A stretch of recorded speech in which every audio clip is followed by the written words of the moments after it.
ગઈ તારીખ 6 ફેબ્રુઆરીના રોજ પુનિતનગર સોસાયટીમાં આવેલ રામેશ્વર મહાદેવ મંદિરમાં બે ઈસમોએ ચોરી કરેલી અને એ બાબતે પૂજારીએ ફરિયાદ આપેલી અને એમના દાનપેટીમાંથી રોકડ રૂપિયા અને અમુક વસ્તુઓની ચોરી થયેલી, જે બાબતે ફરિયાદ આપતા ફરિયાદની તપાસ કરેલી અને ફરિયાદ બાબતે તપાસ કરવામાં આવેલી અને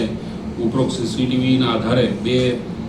ચોર છે ઈસમ છે મેહુલ ઉર્ફે ભૂરો મામો ધનજી મેળા તેમજ ભરત પરમાર બંને ઈસમોને સીસીટીવીના આધારે પકડી લીધેલા અને એમની પૂછપરછમાં તેમને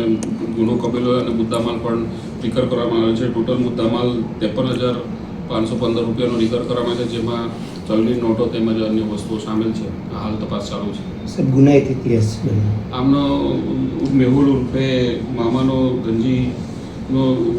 ગુનાઓ 30 જેટલા ગુના છે અને પાસામાં પણ અગાઉ જઈ આવેલો છે અને અન્ય આરોપીનો પણ 15 ગુના દાખલ થયેલા છે ને એ પણ પાસામાં જઈ આવેલા છે. સાહેબ, આરોપી માત્ર ધાર્મિક સ્થળોને ટાર્ગેટ કરતા હતા શું? હા, મેક્સિમમ તો આ ધાર્મિક જગ્યાઓ છે, મંદિરમાં ખાસ કરીને દાનપેટી અને રોકડ પૈસાની ચોરી કરવાની ટેવવાળો છે એવું તપાસ દરમિયાન ખુલવા